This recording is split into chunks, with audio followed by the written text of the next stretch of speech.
National news on Atlantic Television Network. First, the headlines. From Guinea-Bissau, President Embalo sacks Prime Minister Martins. From Yemen, Houthi rebels threaten to strike U.S. warships.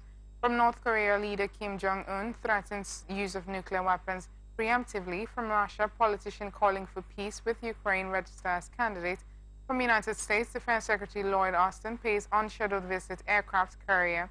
From Australia, Cabinet Minister accused Labour of weaponizing reports. From the line across the ocean to the land beyond the mountains, through the Sahara, we bring on documentaries on ATN. And now to the rest of our stories.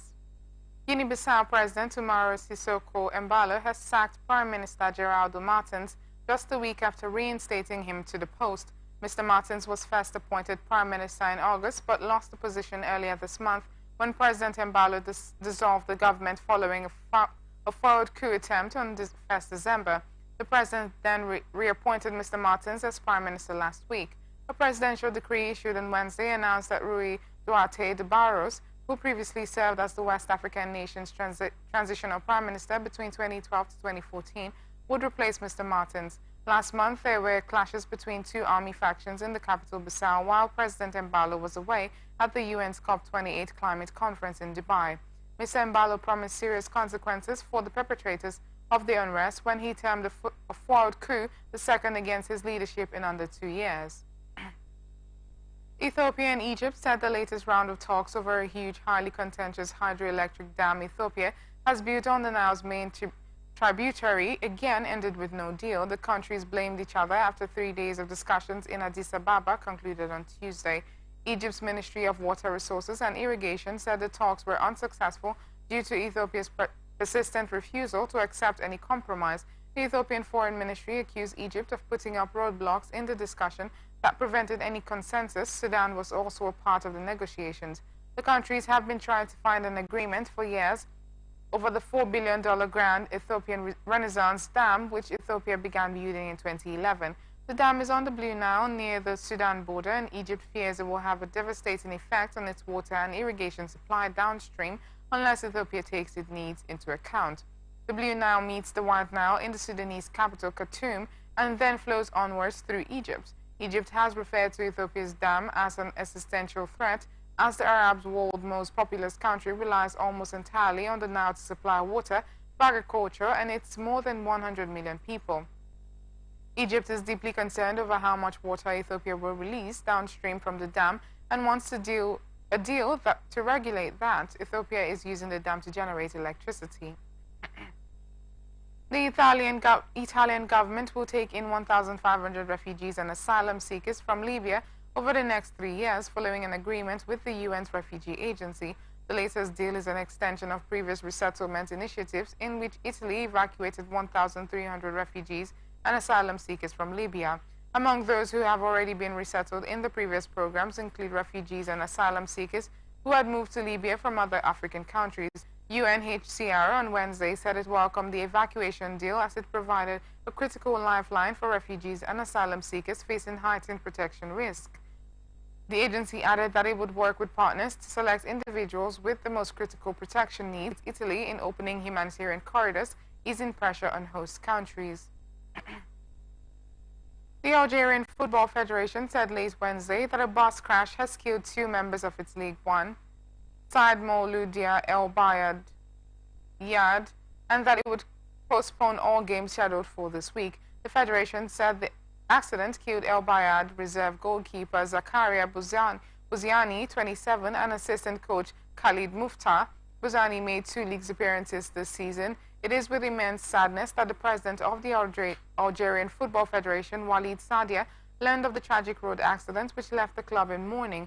MC El Bayad, playing in Professional League One Mobilis, and which led to the death of 2 members of his club, the federation said in a statement translated from French.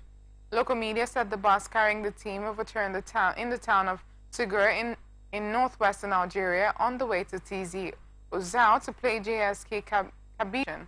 In the wake of the painful tragedy that befell Algerian football, the Algerian Football Federation decided to suspend all football activities scheduled for end of this week. across the entire country, it said in a latest statement. The top leader of Yemen's Houthi rebels threatened Wednesday to target U.S. warships to protect commercial vessels sailing through the Red Sea. For weeks, the Iran-backed rebels in Yemen have been attacking ships transiting the Red Sea with drones and ballistic missiles. The group has said their attacks aim to end Israel's military offensive in the Gaza Strip, but the Israeli ties to the commercial ships targeted by the headline Shia force have grown more tenuous with each attack. In an hour-long speech, Abdelmalek Washington announced the establishment. Netherlands, Norway, Seychelles, and Spain have joined the new maritime security mission, U.S. Defense Secretary Lloyd Austin said. Bahrain is the only Arab country in the coalition, and it does not border the Red Sea. Few additional details about how the maritime alliance will operate were made public. The rebel leader also accused the Arab countries of intercepting its missile fire bound for Israel. In both cases, no specific country was named. The Houthis control the capital Sana'a, several northern provinces bordering Saudi Arabia, as well as much of the western highland into the earth. The military said the complex was centered on Palestine Square in the central Gaza City, under stores, government offices, and civilian apartment buildings. Hamas is known to have built kilometers of tunnels, dubbed the Gaza Metro, under the coastal enclave to operate in safety from Israeli aircraft.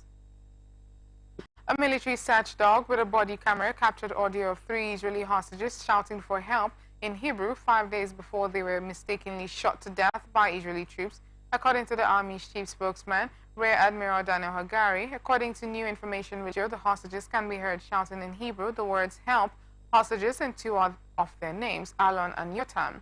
Soldiers had sent the dog into a building, the Shijaya neighborhood of Gaza City, suspecting that militants were inside. The dog was shot to death by the militants. The militants were killed in the firefights with Israeli forces. The Israeli military believes this is how the hostages were able to escape.